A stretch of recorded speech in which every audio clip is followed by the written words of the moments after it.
မကောင်းမှုအကုသိုလ်နဲ့အသက်မွေးဝမ်းကြောင်းပြုတ်သွားတဲ့စုံဒဆိုတဲ့ဝက်သားတဲ့ဝက်တွေကိုတတ်ပြီးတော့ရောင်းချတဲ့ဝက်သားတဲ့ရဲ့ဘဝသင်္ကန်းစာယူဖို့ရဒီဒေသနာတော်ကိုခေါ်ခဲ့တာပဲဖြစ်တယ်ဣဒသောစတိပစ္စသောစတိပါပကာရီဥပယထသောစတိမြတ်စွာဘုရားဆိုလိုတာပါပကာရီမကောင်းမှုဒုစရိုက်တွေကိုလုပ်တဲ့ပုဂ္ဂိုလ်ဟာတဲ့ဣဒသောစတိဒီဘဝမှာပဲစိုးရင်ရတယ်ပူပန်ရတယ်စိတ်ညစ်ရတယ်ပေါ့ပစ္စသောစတိနောက်ဘဝရောက်ရင်လည်းပဲစိုးရင်စိတ်ညစ်ရမယ်ဥပယထသောစတိမကောင်းမှုအကုသိုလ်လုပ်တယ်ဆိုလို့ရှိရင်လုပ်တဲ့အချိန်မှာလည်းစိတ်တောကဖြစ်ရတယ်လုပ်ပြီးတဲ့နောက်ဘဝရောက်ရင်လည်းပဲအကျိုးပေါ်တဲ့အခါစိတ်တောကရောက်ရတယ်ဆိုလိုတာကပါပလို့ခေါ်တယ်အလွန်အောက်တန်းကျပြီးတော့မကောင်းတဲ့စိတ်ဓာတ်နဲ့လုပ်ရတဲ့အလုပ်တွေမှန်သမျှဟာစိုးရိမ်မှုကိုဖြစ်ပေါ်စေတယ်လို့ပြောတယ်နော်စိုးရိမ်သောကကိုဖြစ်စေတယ်ဒီဘဝမှာလဲမားလိုက်တာစိုးရိမ်သောကအကျိုးပေးပြီးဆိုပြန်တော့လည်းပဲစိုးရိမ်သောကနှစ်ဘဝလုံးမှာစိုးရိမ်သောကနဲ့နှစ်ပန်းလုံးကြရမယ်ဒါကဒေသနာတော်ရဲ့ဘဝသင်္ကန်းစာတစ်ခုအဆိုပြုလိုက်တဲ့စကားတစ်ခုပဲเนาะမကောင်းမှုအကုသိုလ်ဆိုတာဘယ်အကုသိုလ်ပဲဖြစ်ဖြစ်ဘာပဲလုပ်လိုက်ပြီလို့ရှိရင်စိတ်ပူရစေတယ်စိတ်ပူရစေတယ်တောကဖြစ်စေတယ်ဒီဘဝမှာဖြစ်စေမယ်နောက်ဘဝမှာလည်းဖြစ်စေဒါကမကောင်းမှုအကုသိုလ်ရဲ့အကျိုးကိုဖော်ပြတယ်သာဝတိမျိုးကစုံဒလို့ခေါ်တဲ့ဝတ္တတမစာပေကျမ်းကမှာစုံဒတွေဆိုတာ၃ခုလောက်ရှိတယ်ပေါ့နော်မြတ်စွာဘုရားပြိဋိဘံသံဃာနီးမှာနောက်ဆုံးဆွမ်းလှူလိုက်တဲ့ပဋိစ္စရာစုံဒပါဝါမျိုးကပဋိစ္စရာစုံဒဝတ္တာပြုဆွမ်းလို့ခေါ်ကြတယ်အဲ့ဒီနေရာမှာတော့အယူဝါဒမတူတာတွေရှိတယ်ရတ္တယနာဆေးလို့လည်းပြောတယ်မှုတစ်မျိုးလို့လည်းပြောတယ်သူကရမတ္တဝဆိုတဲ့အစားအစာကိုမြတ်စွာဘုရားပြိဋိဘံဆံရဲ့စံမဲ့နေရာမှာကတ်လိုက်တဲ့ပုဂ္ဂိုလ်ကလည်းစုံဒပဲသူကတော့ပရိစ္ဆေယရှင်သာရိပုတ္တရာရဲ့ညီတပူးကလည်းပဲစုံဒလို့ခေါ်တယ်သာဝတိမျိုးကဝက်တွေကိုမွေးပြီးတော့ဝက်သားရောင်းစားတဲ့ပုဂ္ဂိုလ်ကလည်းပဲစုံဒပဲအခုဒီမြတ်စွာဘုရားဆုံးမစကားဟောနေတာတော့သာဝတိမျိုးကဝက်သားတဲ့စုံဒကိုအကြောင်းပြုပြီးဟောတာဖြစ်တယ်နော်မကောင်းတာလုပ်လို့ရှိရင်နဲ့ဆိုရင်တော့ကရောက်ရတတ်တယ်ကြီးတဲ့သောစတိသောဝိဟညတိဒိဋ္ဌဝကမ္မကိလေသာမတ္တနောတေကနီးရောက်လာတဲ့အခါမှာကိုလုပ်ခဲ့တဲ့လုပ်ရတဲ့ကြောင့်အကျိုးပေါ်လာတဲ့အခါမှာတောကဖြစ်ရယုံမကပင်မပြီးတော့ရှင်တဲ့နှလုံးထဲမှာပူလောင်မှုကိုခံစားရတယ်ဆိုတော့ဘဝသင်္ကန်းစာအနေနဲ့မြတ်စွာဘုရားဟောတာဖြစ်တယ်ပေါ့နော်လက်တွေ့အဖြစ်ဒီဇလန်းနဲ့ပတ်သက်ပြီးတော့နေတဲ့ပုဂ္ဂိုလ်သာဝတိမျိုးကမိသားစုနဲ့နေတဲ့စုံဒဆိုတဲ့လူတစ်ယောက်သူကတခြားစီးပွားရေးလုပ်တာမဟုတ်ဘူး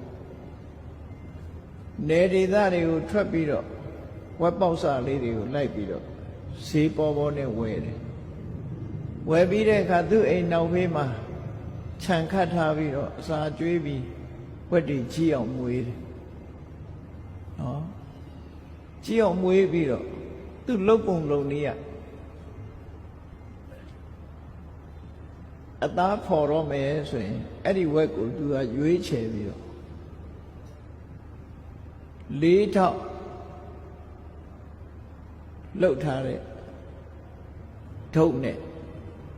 နော်အသားကိုထောင်၄ထောင်နဲ့လှုပ်ထားတဲ့အသားချောင်းနဲ့အဲ့ဒီဝက်တစ်ကိုယ်လုံးကိုရောင်ဖောလာအောင်ရိုက်နော်အရှင်လက်လက်ဘာကြောင့်လို့ဆိုရင်အသားတိုးအောင်လုပ်တာခုခေတ်တော့အဲ့လိုမကြားဘူးရေထိုးတယ်လို့ပဲကြားဘူးနော်အလေးချိန်တက်သူကအဲ့ဒါလို့မဟုတ်ဘူးဝက်အရှင်ကို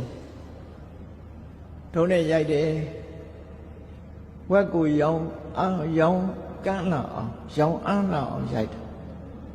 ရိုက်ပြီးတဲ့အခါသူ့ရဲ့လုပ်ရက်တွေကအလွန်ရက်ဆက်တယ်ရှင်တွေအိုးကြိုထားပြီးတော့အဲ့ဒီဝက်ကိုအတင်းကျပ်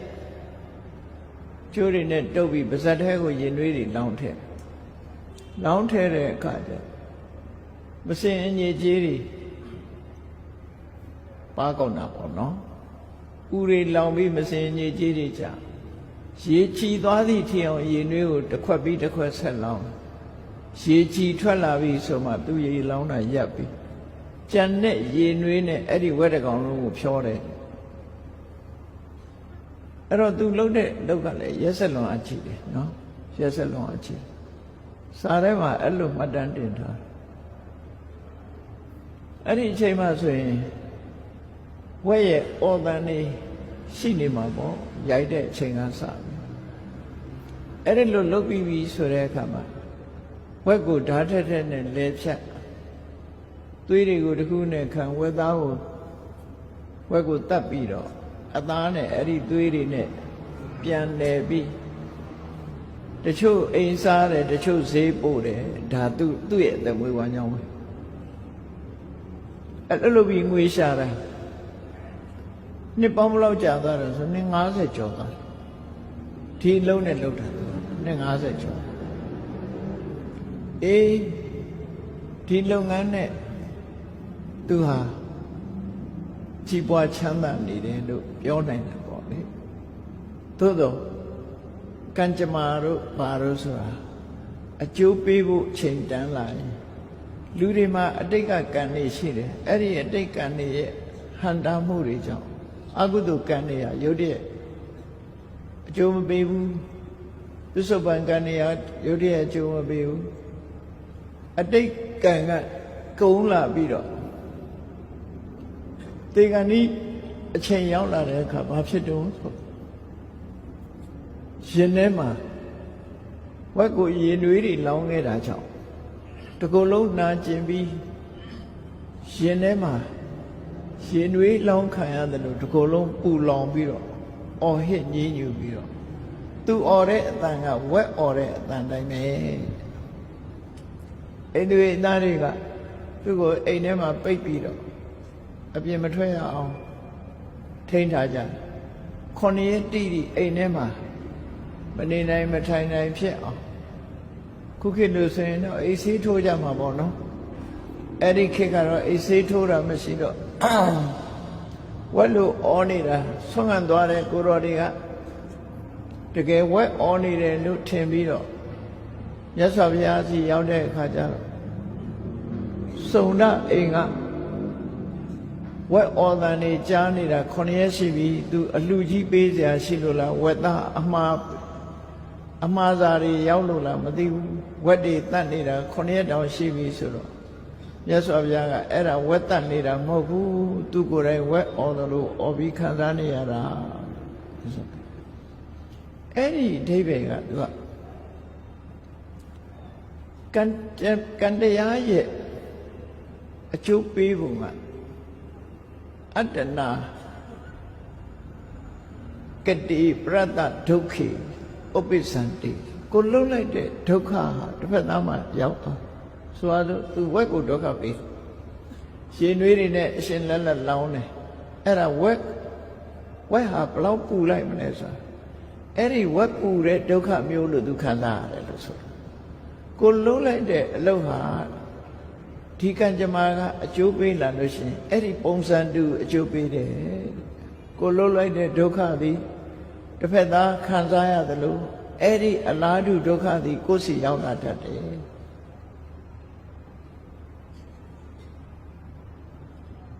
ဩစတြေးလျမှာလူရိုင်းနေကိုင်းတဲ့ဘော်ရီဂျီနီဆိုတဲ့မူလကျွန်းနေလူတွေကိုင်းတဲ့ဘူးမရင်းဆိုတဲ့လက်နဲ့ချီရှိတယ်ကောက်ကောက်ကြည့်တဲ့နှုတ်ထားတယ်နော်တကောက်ကွေးလိုပုံစံအဲ့ဒီဘူးမရင်းဆိုတဲ့လက်နဲ့ကပြစ်လိုက်လို့ရှိရင်ပြစ်တဲ့လူစီပြန်ရောက်လာအဲ့ဒါလိုပဲကံကြမ္မာဆိုတာကိုလုံးလိုက်လို့သူများကိုထိခိုက်သွားပြီဆိုရင်အဲ့ဒီထိခိုက်မှုမျိုးကိုယ်စီပြန်ရောက်တယ်တခါကိုလုံးလိုက်လို့တစ်ဖက်သားကောင်းစားသွားရင်အဲ့ဒီကောင်းစားမှုမျိုးကိုယ်စီပြန်ရောက်တယ်သူဆိုလို့နော်ကိုလုံးတဲ့အတိုင်းတုတ်ပြန်လာမှုဟာကံကြမ္မာရဲ့ဓမ္မတာထုံးတမ်းဆက်လာကမ္မနိယမဆိုတဲ့ the law of karma ဒီတိုင်းပဲအကျိုးပေးတယ်လို့ဆိုဒါကြောင့်မို့ဝက်နဲ့တူစွာသူဟာအဟစ်ညှဉ်းညူပြီးတော့ဒုက္ခတွေရောက်တယ်အဲ့ဒါကိုမြတ်စွာဘုရားကဓမ္မပဒဒေသနာတော်မှာဟောတာဣဒသောစတိဒီဘဝမှာလဲတောကရောက်ရတယ်ပစ္စသောစတိနောက်ဘဝမှာလဲတောကရောက်ရတယ်ပါပကာရီဥပယတ္ထသောမကောင်းတာလုပ်ပြီးဆိုရင်နှစ်ဘဝလုံးတောကရောက်ရမှာဖြစ်တယ်သောစတိသောဝိဟိညတိချီစုံနာဆိုတဲ့ဝတ္တသမားဟာတောကရောက်ပြီးတော့ပင်မဆင်းရဲပြီးခொနည်းတိတိဝက်လို့អော်ပြီးညဉ်းညူရင်ဒုက္ခခံနေရတယ်လို့ဒိဋ္ဌဝါကမ္မကိလေသာမတ္တနောမိမိကိုယ်တိုင်ကသူများကိုဒုက္ခပေးပူလောင်လုပ်ခဲ့သည့်အတွက်ကြောင့်ကိုယ်မှာပူလောင်မှုတွေကိုခံစားရတယ်လို့မြတ်စွာဘုရားကဘဝသင်္ကန်းစာပေးတဲ့အနေနဲ့ဒီဒေသနာတော်ဟောတာအဲ့တော့မကောင်းမှုအကုသို့လုပ်လို့ရှိရင်ဘယ်သူပဲလှုပ်လို့ဒီပုံစံဖြစ်မယ်ဒီလိုဆိုလို့ပေါ့နော်မကောင်းမှုအကုသို့ဟာအတိုင်းအတာတစ်ခုရဒီဘဝမှာပဲစိုးရင်ရမယ်တောကဖြစ်ရမယ်နောက်ဘဝမှာတောကဖြစ်ရမယ်နောက်ဆုံးအကျိုးပေးပြီဆိုလို့ရှိရင်တော့ပို့ပြီးတော့တောကဟာကြီးမားစွာခံစားရမယ်ဆိုတော့မကောင်းမှုအကုသို့ရဲ့အပြစ်တွေကိုမြတ်စွာဘုရားဟာအခုလိုဘဝသင်္ကန်းစာပေးတဲ့အနေနဲ့ဟောကြားဆုံးမခဲ့တာဖြစ်တယ်